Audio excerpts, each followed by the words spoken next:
지금 현대인들에게 가장 큰 어려움이 있다면은 코로나19 바이러스 때문에 당하는 어려움입니다. 구약 성경에 보면은 꽤 여러 군데 이 전염병에 대한 말씀이 나타나 있습니다. 맨 처음 등장하는 곳은 출애굽기 5장 3절입니다.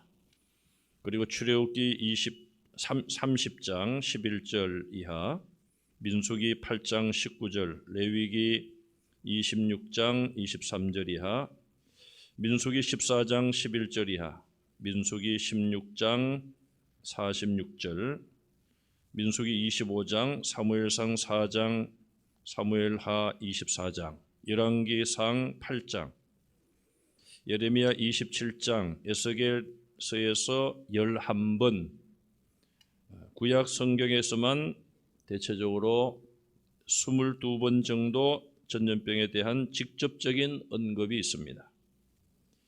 이 말씀을 쭉 보시면 모세오경, 모세가 기록한 창세기, 출애굽기, 레위기, 민수기, 신명기 5권의 성경 가운데 창세기를 제외하고는 대부분 이 전염병에 대한 말씀을 기록하고 있습니다. 하나님께서 모세에게 십계명을 주시고 또 여러 가지 규례를 주시면서 이대로 지켜라. 지키면은 내가 복을 주겠고 지키지 아니하면 이런 형벌을 받으리라. 하나님의 언약 속에 복과 저주 두 가지를 함께 주시면서 여러 번 말씀하신 것을 알 수 있습니다. 대충 모세오경 가운데 7번 정도 이 전염병에 대한 것을 언급했습니다. 그리고 그 다음은 사무엘상과 열왕기상, 왕들의 역사가 시작되면서 왕이 다스리는 이스라엘에게 너희가 내 말대로 순종하면은 복을 줄 것이다. 그러나 순종하지 아니하면 저주를 받으리라. 그렇게 말씀을 하셨고, 예레미야와 에스겔서에는 선지자를 통하여서 다시 한번 경고의 말씀을 하고 있습니다. 그래서 이 전염병이라고 하는 것은 참 얼마나 고통스러운 것입니까? 그런데 하나님의 언약 중에 나오는 복이 아닌 저주임을 알 수가 있습니다. 레위기 26장 오늘 말씀을 보시면 3절에서 46절까지 하나님의 언약 속에 들어있는 상과 벌입니다. 다시 말하면 복과 저주라고 볼 수 있어요. 레위기 26장 언약의 저주가 5가지 정도로 나오고 있습니다. 첫째는 칼, 전쟁을 말하겠죠. 두 번째는 덜짐승들의 습격을 받는다는 것입니다. 세 번째는 전염병, 네 번째는 기근, 가물어서 농사가 되지 아니하는 기근, 마지막 5번째는 포로가 되는 것. 이 5가지 저주가 단계적으로 나와 있습니다.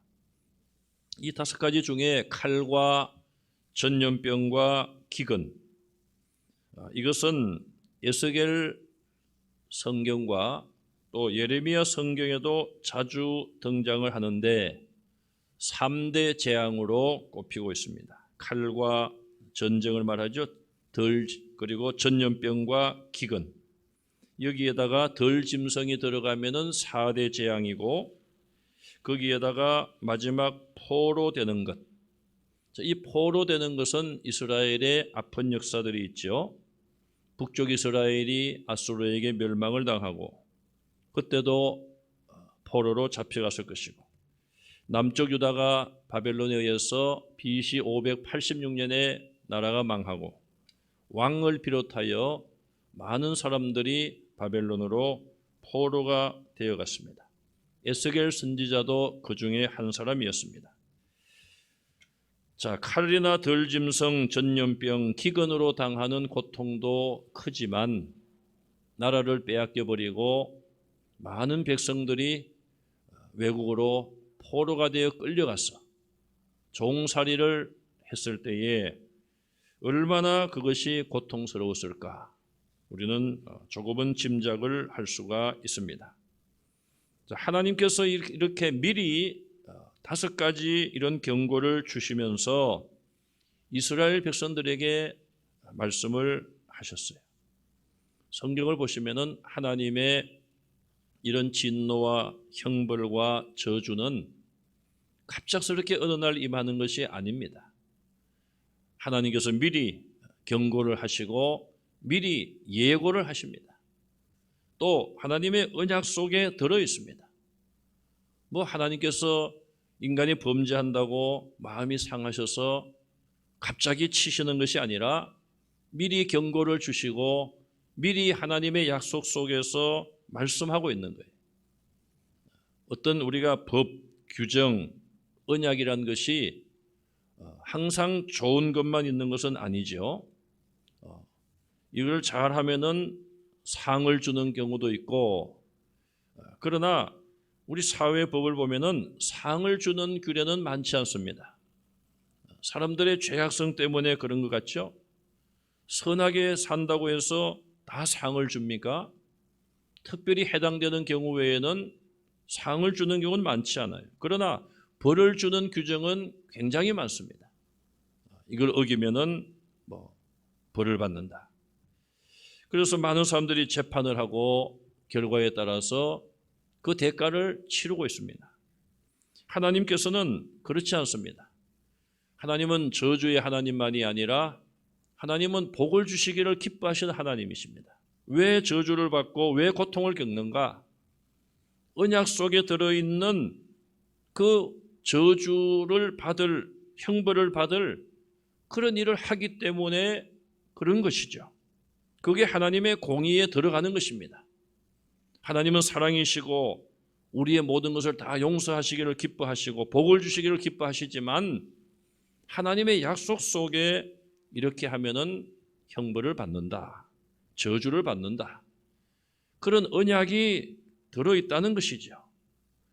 그래서 이스라엘이라 할지라도 그 언약을 지키지 못하면 형벌을 받고 고통을 겪을 수밖에 없다는 것을 말씀하고 있습니다. 현대에서는 그렇다면 이 전염병을 우리가 어떻게 이해를 해야 될까요? 현대의 심지어는 신학자들 그리고 목사들 가운데서도 전염병은 하나님의 형벌이 아니다. 그렇게 주장을 하기도 합니다. 뭐 자연적인 현상이 아니겠느냐?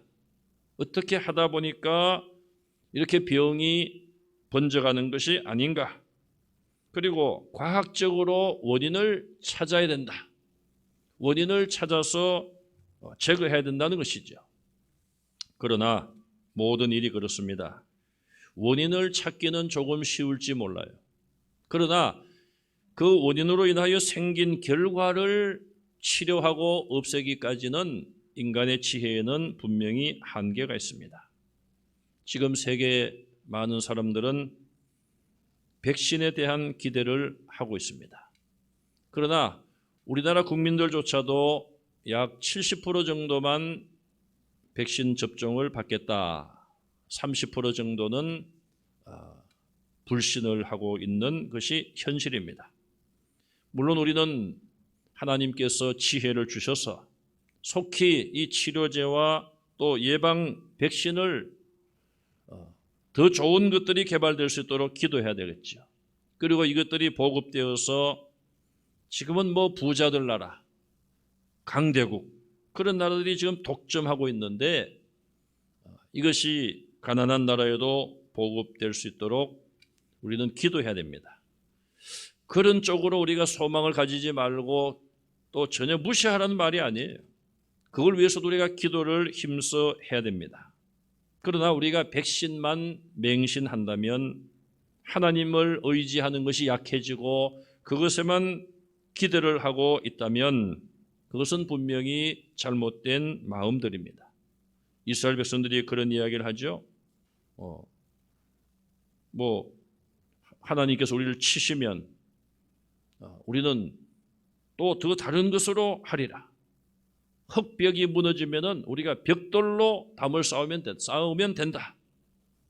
하나님이 우리의 흙벽을 무너뜨리셔? 그럼 우리는 벽돌로 쌓겠다. 자, 이것은 하나님의 권위와 하나님의 능력에 대한 도전이 아닐 수 없습니다. 그런 마음을 가지고 그런 말을 하고 그런 행동을 할 때에 하나님께서 얼마나 분노하실까? 우리는 언약의 저주라는 하나님의 그 언약을 깊이 생각해 보아야 합니다. 언약의 저주 혹은 언약의 자기 저주라는 말을 쓰고 있습니다. 출애굽기 24장에 보시면 모세가 여러 언약과 율례를 기록한 이후에 시내산 아래에 제단을 쌓고 제물을 잡아 피의 절반은 양푼에 담고 나머지 절반은 제단에 뿌립니다. 또 언약서를 가져다가 백성들 앞에 낭독하여 듣게 합니다. 이것이 하나님이 주신 언약입니다. 그러자 이스라엘 백성들이 여호와의 말씀을 우리가 다 지키겠습니다. 그렇게 약속을 하죠. 맹세를 합니다. 그때 모세가 그 피를 백성들에게 뿌리며 이는 여호와께서 이 모든 말씀에 대하여 너희와 세우신 언약의 피라. 출애굽기 24장 8절에 말씀하고 있어요. 하나님의 그 언약서에 대해서 이스라엘이 지키겠다고 순종하겠다고 언약을 한 것이죠. 그러므로 언약을 어기면 저주를 받을 것이 선언되고 있습니다. 상징적으로 몸에 피를 뿌린 것이죠. 이스라엘이 하나님과의 언약을 지키지 아니하면 언약 속에 기록된 저주를 달게 받겠다는 하나의 약속입니다. 그것이 저주의 맹세며 그것이 언약의 자기 저주라고 표현을 합니다. 사람들은 이런 원리를 모른다든지 이스라엘 백성들이 그것을 망각했다든지 그렇게 되면 전염병을 내리시는 하나님에 대하여서 하나님은 악하다 그렇게 불평을 하는 것입니다. 하나님은 죽음과 저주의 하나님이 아니라 오히려 생명과 축복의 하나님이시죠. 신명기 30장 15절 이하에 보라 내가 오늘 생명과 복을 사망과 화를 내 앞에 두었나니 곧 내가 오늘 내게 명령하여 내 하나님 여호와를 사랑하고 그 모든 길로 행하며 그의 명령과 규례와 법도를 지키라 하는 것이라. 그리하면 내가 생존하며 번성할 것이요 또 내 하나님 여호와께서 내가 가서 차지할 땅에서 내게 복을 주실 것임이니라 약속하셨어요. 이스라엘이 가나안 땅에 들어가서 그들이 잘 될 것을 약속했었던 것이죠. 말씀대로 순종하고 언약을 지키면은 장차 네가 가서 차지할 땅에서 하나님께서 내게 복을 주실 것이라. 그렇게 약속하셨어요. 하나님께서 이스라엘 앞에 생명의 길 혹은 사망의 길을 함께 제시하신 것이죠. 또 복이냐 화냐 두 가지 길을 놓고 선택하라고 요구하고 계십니다. 그러므로 언약의 저주인 전염병을 경험하는 것은 궁극적으로 하나님의 선택이 아니라 인간의 선택이라는 것이죠. 사람들이 잘못 선택하고 잘못된 길을 가기 때문에 언약에 들어있는 저주가 임할 수밖에 없다는 것입니다. 전염병은 견디기 힘들고 매우 고통스럽습니다. 그러나 우리는 그 속에서도 하나님의 긍휼과 하나님의 뜻을 찾아내야 합니다. 정말 우리는 오랫동안 기도해 왔습니다. 저는 그런 생각을 해보았습니다. 하나님께서 왜 우리의 기도를, 저의 기도를 왜 이렇게 응답을 빨리 하시지 않으실까? 빨리가 아니라 왜 이렇게 더디 응답을 하실까? 지금까지 우리가 이렇게 이런 경험을 한 적이 없지 않습니까? 물론 개인의 기도 제목도 수년 후에 이루어지는 경우도 있지만, 그러나 정말 우리가 이렇게 고통스럽고 심지어는 예배를 원하는 대로 드리지 못한 이런 환경임에도 불구하고 1년 이상 2년째 이런 환경을 우리가 벗어나지 못하고 있는데, 하나님 왜 우리의 기도를 들어주시지 않습니까? 그런 생각을 할 때가 있습니다. 아마 여러분들도 같은 생각을 하시리라고 생각을 해봅니다. 우리가 믿는 하나님은 미움과 보복의 하나님이 아니라 사랑과 긍휼의 하나님이 분명하시죠. 23절 말씀에 보시면은 이런 일을 당하여도 너희가 너희가 내게로 돌아오지 아니하고 내게 대항할진대 너희를 내가 7배나 더 칠 것이다. 7배나 더 재앙을 내릴 것이라. 참 얼마나 무서운 말씀이에요. 25절에 칼과 연병과 대적의 손 양식을 끊으리라. 먹어도 배부르지 아니하리라. 왜? 양식이 적으니까 그렇다는 것이죠. 너희가 이런 일을 당하여도 내게 돌아오지 아니하느냐? 내가 7배나 더 고통을 주리라. 레슬링 경기나 유도, 격투기 그런 경기를 보시면 누르기, 꺾기 이런 게 있습니다. 힘을 다하여 상대방을 제압하고 눌러요. 숨을 못 쉴 정도가 되고 뼈가 꺾일 정도가 되면은 항복을 합니다. 항복을. 표시를 해요. 항복을. 저는 이 말씀을 묵상하면서 그런 생각을 해보았습니다. 자, 사람과 사람이 그런 싸움이나 그런 스포츠 경기를 하면서도 상대방의 힘이 워낙 강하거나 내가 상대가 안 되면 항복을 하잖아요. 항복. 나 이제 포기합니다. 표시를 하는 거예요. 그런데 하나님께서 이스라엘을 그들이 잘못하여 징계를 내리시고 이런 일들을 내리시는데 너희가 아직도 항복 안 해?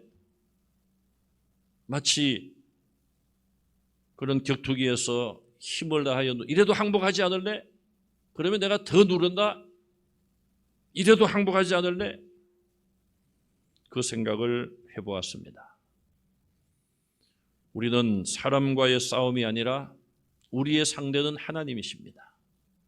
하나님의 말씀 앞에 언약 속에 우리는 그 언약을 지켜야 되고, 만약에 지키지 아니하면 우리는 하나님을 상대해야 돼요. 그 하나님이 우리를 누르시거나 또 우리가 잘못한 데 대하여 대가를 주실 때에, 언약 속에 있는 저주가 임할 때에 우리가 어떻게 해야 되겠습니까? 너희가 이런 일을 당하여도 그냥 있을래? 그래서 저는 내린 결론이, 하나님, 저의 기도가 부족했습니다. 우리의 기도가 부족했습니다. 전 세계적으로 예배가 어려움을 겪고 성도들이 흩어져 있는데, 성도들이 기도한다고 하지만은 우리의 기도가 부족했습니다. 가정에서도 기도 애타게 깨어서 기도에 동참하시는 분들이 계십니다. 그러나 우리가 경험해 보면 간절함은 있지만은 정말 우리가 하나님의 전에 모여서 기도하는 만큼 기도할 수 있는가? 참으로 환경이 그렇지 못하지 않습니까? 그런 애통함을 우리가 가지고, 하나님, 그렇습니다. 우리가 이런 일을 겪었어도 기도하지를 못했습니다. 이런 일을 겪었어도 온전한 회개에 이르지 못했습니다. 그것이 하나님의 뜻입니다. 하나님이 주시는 깨달음을 우리가 통하여서 우리가 다시 한번 하나님 앞에 온전히 돌아오고, 하나님, 우리가 잘못했습니다. 말씀대로 순종하며 살지 못했습니다. 다시 한번 이 고난주간을 통하여서 나의 죄 때문에 하나님의 아들 독생자이신 예수님이 인간의 몸으로 오셨고 온갖 고난의 길, 십자가의 길을 가시면서 온갖 고통과 조롱과 저주를 다 받으셨는데, 그것이 바로 나의 죄 때문입니다. 사람들의 죄 때문입니다. 다시 한번 주님의 고난을 기억하시면서 이 한 주간도 우리가 더욱 하나님 앞에 회개하며 믿음으로 간구하여 하나님의 놀라운 구원의 역사를 체험하는 귀한 한 주간 되시기를 주님의 이름으로 축원합니다.